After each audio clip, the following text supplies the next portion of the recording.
हे what's up guys, welcome back once again. So दोस्तों, आज की कहानी जो एक्सप्लेन करने जा रहे हैं उसका नाम है डार्क वाइट। तो कहानी शुरू होती है खूबसूरत आइलैंड पर, जहां हम एक न्यूली मैरिड कपल को देखते हैं जो कि टाइम स्पेंड करने के लिए यहाँ पर आए हुए हैं। तभी ट्रेसी को पानी में कुछ हलचल सुनाई देती है। वो ल्यूक से कहकर किनारे पर चलने को कहती है, लेकिन ल्यूक अपनी मस्ती में था। वो उसकी बात को इग्नोर कर देता है और तभी ट्रेसी को पीछे से कुछ दिखता है, जिसके बाद दोनों फौरन अपनी बोट की तरफ भागते हैं और ट्रेसी तो चढ़ जाती है। लेकिन जब वो पीछे मुड़ती है तो वहां पे पानी पूरी तरह से लाल हो चुका था।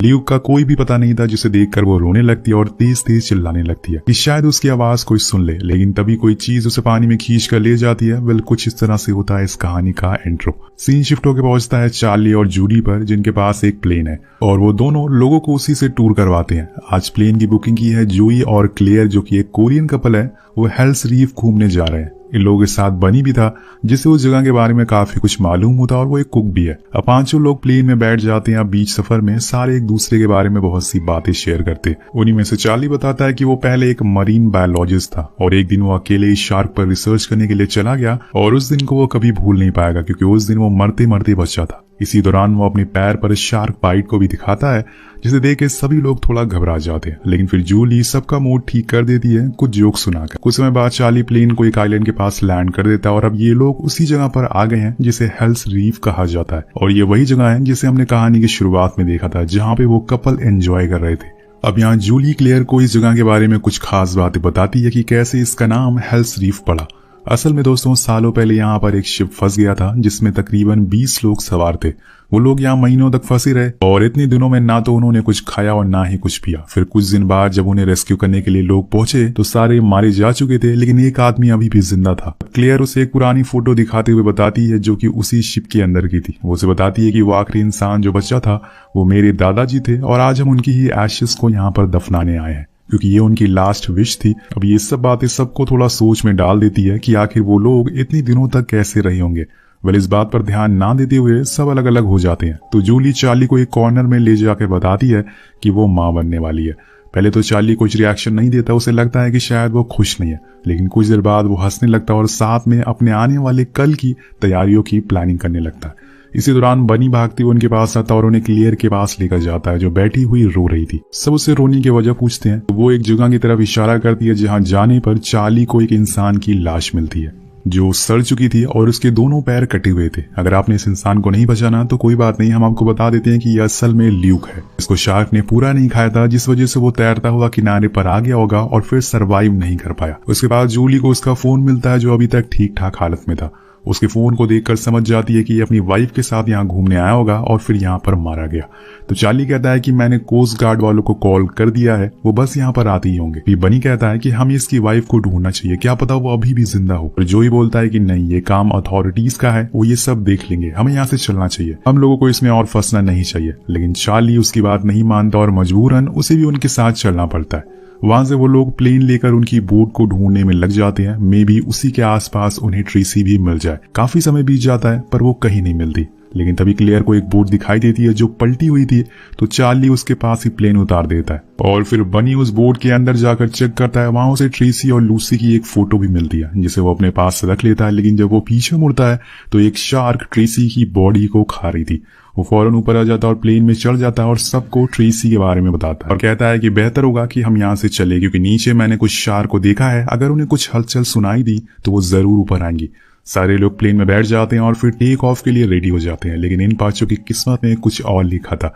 शायद इनका वो समय आ गया है जो वो खुद की काबिलियत की परीक्षा लेंगे। अब जैसे ही वो टेक ऑफ करते हैं उसी दौरान एक शार्क उनके प्लेन पर हमला कर देती है, जिससे कि उसका एक विंग टूट जाता है और वो पानी में डूबने लगता है। तो चार्ली फौरन एक लाइफ बोट को बाहर फेंकता है और सबको उसमें बैठने को कहता है। पर इन सब चीजों को देखकर जोई चार्ली पर बहुत गुस्सा करता है, क्योंकि वो यहाँ पर बस एशेस को दफनाने के लिए आया था, लेकिन ये सब उसकी वजह से हुआ है। इसलिए वो उस पर बहुत चिल्लाता है। उसी की वजह से वो सब यहाँ पर फंस चुके हैं। लेकिन इस समय पहले सबको अपनी जान बचानी है, इसलिए सभी लोग फौरन उस लाइव बोट पर बैठ जाते हैं और जूली सारी जरूरतों के सामानों को प्लेन से बाहर निकाल देती है और फिर धीरे धीरे वो प्लेन पानी की गहराइयों में समा जाता है। चार्ली के लिए उसका प्लेन उससे बढ़कर था, इसलिए वो थोड़ा उदास हो जाता है। सब इस लाइव बोट में बैठ तो गए थे, लेकिन यहाँ से बाहर कैसे निकलेंगे, क्योंकि अगर ये उस आइलैंड के पास होते तो शायद कोस्ट गार्ड वाले इन्हें देख लेते। लेकिन इस समय तो ये बहुत दूर है और वीरान जगह पर है। अभी क्लेयर पूछती है कि क्या आप कोस्ट गार्ड आने वाले हैं, तो चार्ली बताता है कि नहीं, ऐसा कुछ नहीं होगा, क्योंकि हम हेल्स रीफ से बहुत दूर हैं और लहरें भी दूसरी साइड की तरफ चल रही हैं, इसलिए हम वहां तक तैर कर भी नहीं जा सकते। इसलिए बेहतर होगा कि अब हम यहाँ पर शांति से अपना दिमाग ठंडा करके बैठे रहें,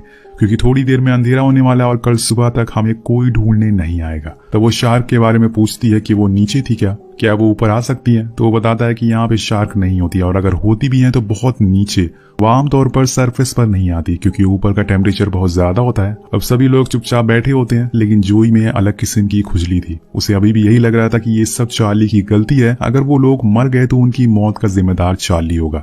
इसलिए वो फिर से उसे ब्लेम करना शुरू कर देता है, पर वो उसका कोई भी जवाब नहीं देता। जिसके बाद चार्ली और जूली दोनों पैडल करते हुए लहरों के साथ आगे बढ़ते रहते हैं, क्योंकि अगर वो उल्टी दिशा में चलें तो कभी आगे नहीं बढ़ पाएंगे। उसी दौरान हम उनके राफ्ट के नीचे कुछ शार्क को भी देखते हैं, लेकिन वो ऊपर नहीं आ रही थी, जिस वजह से ये अभी तक सेफ है। समय बीतने लगता है, सब लोग एक एक करके पैडल करते हैं। वहीं क्लेयर जूली को बताती है कि जोई बचपन में पानी में गिर गया था और तब से ही उसके अंदर पानी के लिए बहुत डर हो गया है। मैं तो उसे इस ट्रिप पर बहुत ही मुश्किल से लाई हूँ, वरना वो यहाँ आने के लिए भी तैयार नहीं था।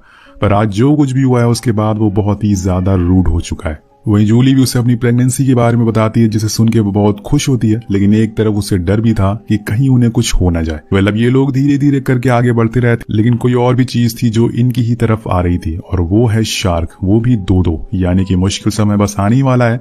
पर उनसे आने से पहले जोई डॉल्फिन को शार्क समझ लेता और चिल्लाने लगता है, लेकिन बनी बताता है कि वो डॉल्फिन है, तुम्हारे चक्कर में यहाँ बैठे सभी लोग डर गए। दोस्तों, धीरे धीरे ये लोग पैडल करते हुए अब 15 किलोमीटर दूर आ चुके हैं और अब अंधेरा भी हो गया है। ऊपर से इनके पास खाने को कुछ नहीं है सिवाय कुछ पानी की बोतल के। रात में जोई और क्लेयर दोनों पैडल करते हैं, पर न जाने कब क्लेयर के हाथ से पैडल छूट जाता है और वो सो जाती है। जब उसकी आंख खुलती है तो सबको इस बारे में बताती है, तो चार्ली उस पर बहुत चिल्लाता है, क्योंकि अगर एक पैडल गुम हो गया तो उनकी स्पीड बहुत कम हो जाएगी। इसलिए वो लोग फौरन अपनी टॉर्च को पानी में मारते हैं ताकि पैडल मिल सके। अब इसमें थोड़ा समय लगता है, लेकिन उन्हें पैडल दिख जाता है। तो चार्ली पानी में जाने के लिए तैयार था, लेकिन उससे पहले जूली कूद जाती। वो नहीं चाहती थी कि चार्ली को कुछ हो, इसलिए उसने खुद की जान जोखिम में डालकर उस पैडल तक पहुंच जाती है और उसे लेकर वापस आने लगती है। लेकिन तभी सबको उसके पीछे शार्क दिखाई देती है। सभी लोग उसे चिल्लाकर आवाज लगाते हैं और फौरन वापस आने को कहते हैं। तो जूली तेज तेज स्विम करके राफ्ट के करीब आने लगती है, लेकिन इतने में वो शार्क उसके करीब आ चुकी थी। लेकिन सही मौके पर चार्ली उसका हाथ पकड़ लेता है और ऊपर खींच लेता है, वरना आज जूली मारी जाती है।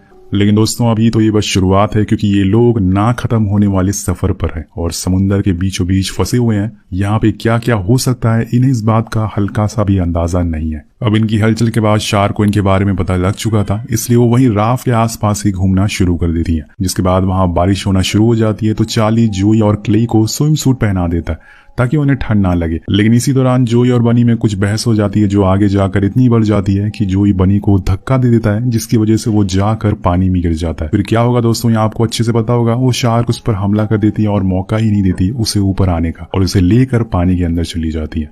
अब यहाँ जोई को अपनी इस गलती का एहसास तो होता है, लेकिन अब तो वो चला गया है, तो पछताने का कोई भी फायदा नहीं है। इसलिए सब लोग चुपचाप बैठ जाते हैं। कुछ देर बाद चार्ली को याद आता है कि राफ्ट में एक इमरजेंसी किट भी मौजूद है, तो वो उसे खोलता है, जिसमें उसे एक चाकू मिलता है, जिसे वो अपने पास रख लेता है। वहीं जूली बारिश के पानी को बोतल में भर लेती है ताकि पानी की कमी ना हो।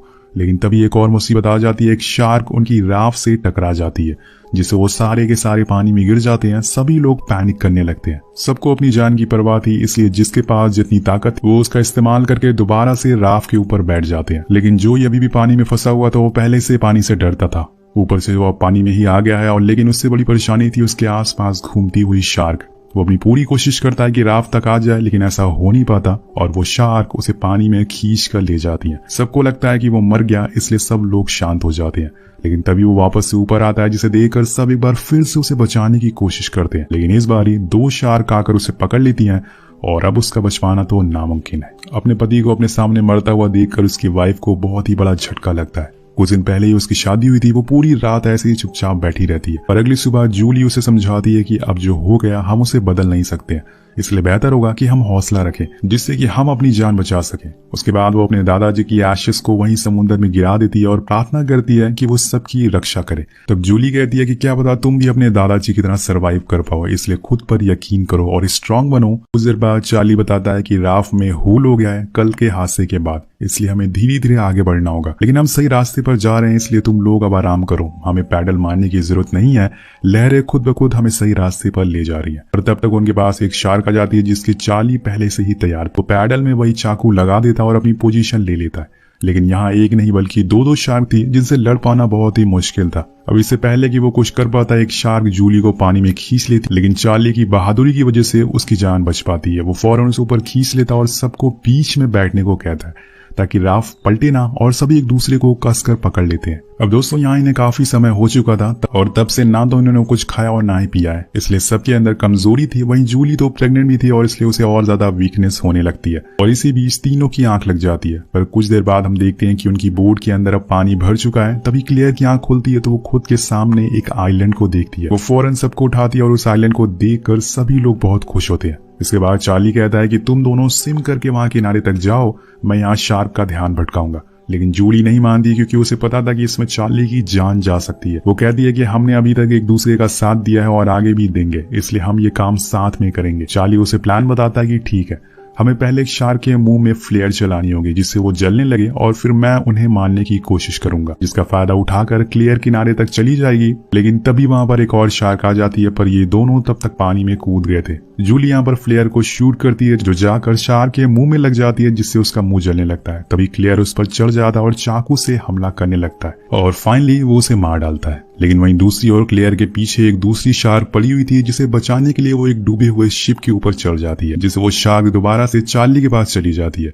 अब यहाँ कहीं ना कहीं उन दोनों को पता चल चुका था कि वो शायद नहीं बच पाएंगे, इसलिए वो वहीं किस करते हैं और अपनी आखिरी फ्लेयर को शार्क पर चलाते हैं। लेकिन वो मिस हो जाती है और शार्क चार्ली को अपने साथ ले जाता है। जूली बस चिल्लाती रह जाती है लेकिन वो कुछ नहीं कर पाती। लेकिन इन सब के बीच जूली ऊपर आ गई थी और वो आकर क्लियर के पास बैठ जाती है। वो उससे चार्ली के बारे में पूछती है तो वो रोने लगती है और उससे पता चल जाता है कि चार्ली अब इस दुनिया में नहीं रहा। लेकिन अभी ये कहानी यहाँ पर खत्म नहीं हुई है। वो दूसरी शार्क अभी भी इनके पीछे पड़ी हुई है और छलांग मारती है, जिससे डर कर दोनों पानी में गिर जाते हैं।